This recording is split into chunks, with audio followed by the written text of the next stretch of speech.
day 2 of the Golden Nugget 200K guarantee. Let's get it!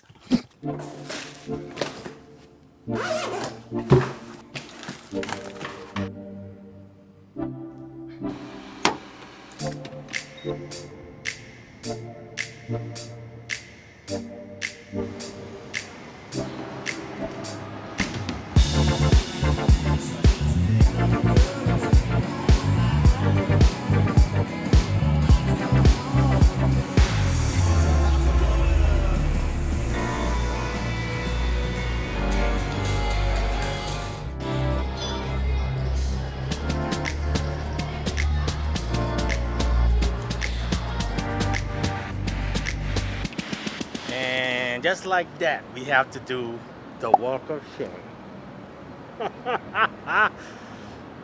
Let me tell you all about it. On another note, take a look at this view. This is the Golden Nugget top parking lot. I mean, my goodness, it's insane, man. Look at that. I've never been up here, and it's just amazing view. We got the sunset coming down. I've never been up here. All my years out here in Vegas, I've never been up here. You know, as a matter of fact, all my years out here in Vegas, I'm discovering a lot of things. But let's talk about what happened. Okay, so how did we do? On the 200K, I didn't even get a chance to get a footage in. So we lost the big blind already. And the big blinds were like, where were the big blinds? Okay, big blinds were 5, 10, 10. We lost one orbit of big blind already. Like I said, I didn't even get to record yet. And then we have an opener on my next small blind. So I lost 2 big blinds by now. And then on my next small blind, I get a, actually the blinds just moved up. Oh yeah, the blinds just moved up to 10, 15, 15, right? 10 small blind, 15 big blind, and 15 big blind ante. So we done lost about 40K-ish. Yeah, we got 40K-ish the first like 20-30 minutes of the day 2, right? Anyway, so we pick up 10 jack suited. I don't even have a footage of it, but we pick up 10 jack suited of hearts, 10 jack of hearts, and then we have an opener from the button, which a lot of times the button here is pretty weak, right? Pretty much trying to steal the blinds, right? And we shoved the rest of the stack in there. We got about 190, I believe. Yeah, 190. He opens to like 30 something, and we shoved to 190, and big blind wakes up with ace king offsuit, and he had no choice but to go all in with himself, and it just like he can't avoid it, and we never improved. Also, just in case you didn't know, that building right there, I think that's the county jail. Yeah, I'm pretty sure that's the county or jail, whatever they call them. You know how they got like categories of different jails and whatnot, what they call them or whatever. But anyway, my point is you got all of this glamorous stuff going on out here downtown, and then you got them dudes over there locked up. You're like, damn, I wish I was out. Here we are, we're back at the lab. So I plugged that hand in, that 10 jack suited into, I should have plugged it into like Equilab or something like that, or something a little bit more sophisticated. But I plugged it in on just one of those apps, you know, you see on the App Store. Anyway, I plugged it in, and it's showing actually a split between a call and a shove. But I think it doesn't have enough information as far as like the big blind ante and all of this. So it just stack size depth. It doesn't have the accurate information. But I think that's incorrect, especially when you have one more player to act as a big blind, and specifically when the button is the original opener. You know, it just makes no sense to just call there, or I mean, you could also fold, right? But I think that's too tight of an option. You know what I mean? To fold there, because we're too strong there. 10 jack suited, we're just too strong. And how often does the big blind wakes up with a better hand than 10 jack suited there? You know what I mean? And if he wakes up with like a ace 9 or ace 8, you know what I mean? He's probably, if he's aggressive enough, he might call, he might shove it, or he might call there on a shove from the small blind, but I don't think he's ever calling there. You know what I mean? Any ace, anything ace than less than ace 10, really. I don't think they could call there. You know what I mean? That's too many big blinds. We're gonna cut him in half. So that's too big of his. He had like 400 something in stack. So I don't think he's ever calling there. I mean, unless he wakes up with like an ace king. You know what I mean? He got no choice. I think ace queen is even a borderline there. Ace jack. I mean, ace queen suited probably easy snap call, right? But anyway, it does show that, and I don't agree with that. I don't. I mean, that's okay though. Like I said, it probably does not have all the correct, accurate information to actually calculate it properly. But anyway, after the tournament, right? We started the day with the 185th for day 2, 185 players, and we got knocked out at 161st for like $415. So that's okay. Like I said before, I was happy with day 1 place because I think the only reason why we got to day 2 is because of our day 1 play. We made some pretty good plays and selective plays. You know what I mean? Selective aggression. So anyway, after that, right, there was a 1 p.m. tournament, which another $200 buy-in for 25K guarantee. So I was like, you know what? It's too early, man. We haven't played. We only played 30 minutes of poker today.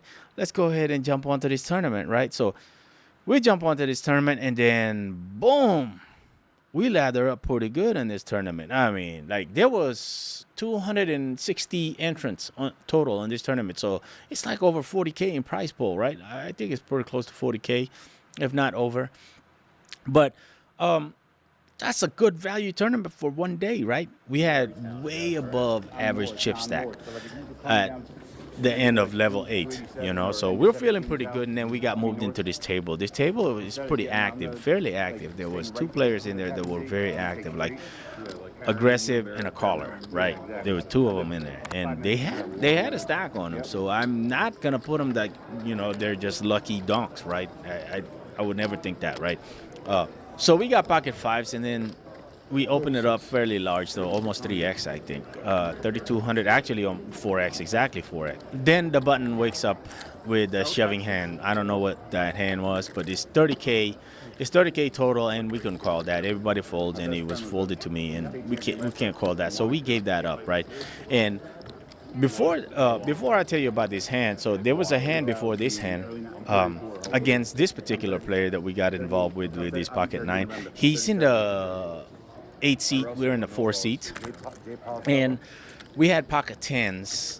We open it up. He 3-bets it from the big blind, and we call. We complete, right? And the flop came 9 high, and I wasn't afraid of anything except for maybe jacks, queens, kings, aces, right? He continued to bet the flop, and we call, and the ace came on the turn. He checks, we check, and then the river paired the board, and he bet like fairly large, right? Fairly large. I was like, okay, we're beat by all the aces, right? All the jacks, all the 10s. I mean, all the pocket pair of jacks and above, right? And anything with an ace rag, right? That's okay.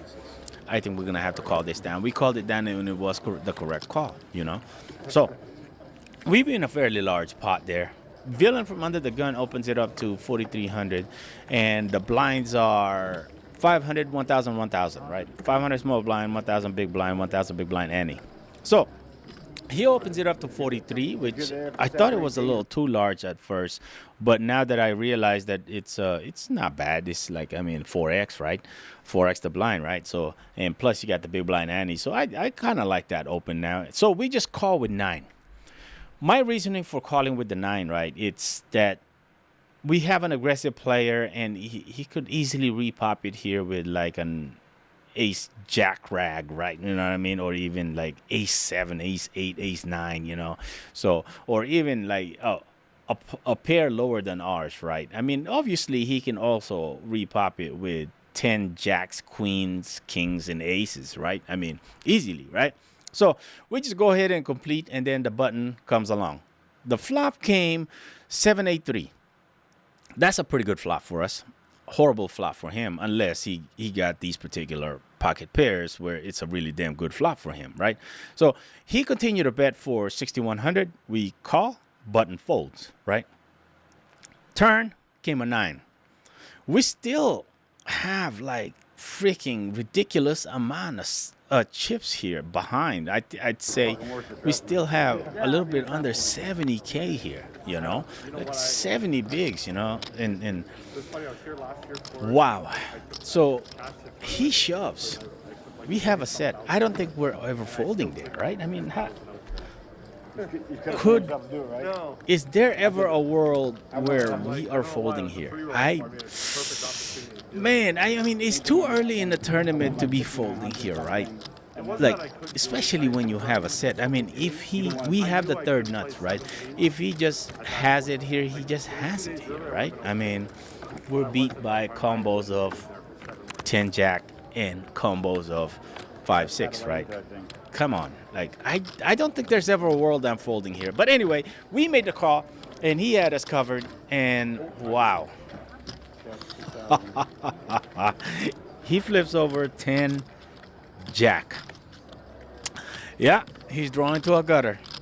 4 cards. He's got 10%. We have 90%. As you can tell from the sound of my voice, and if you're looking at my facial expression right now, you can tell that he hit his 4-outer. Tournaments are bad in this manner right here. When bad beats are bad. In cash games, they're bad, but they're not that bad, right? You know what I mean? You bad beat somebody bad beats you. You know what I mean? Life goes on, right? But when you're in a tournament, when somebody bad beats you and has you covered and has to knock you out of the tournament, that's a kick in the cojones, man, big time, right? That's okay though, because we made the correct call. I think. Against this particular player, I don't think that's ever a fold. That's what happened. But anyway, we're going to be playing the Gladiator on the WSOP Gladiator, and that's going to be a crapshoot. But we're going to be playing the Thursday one.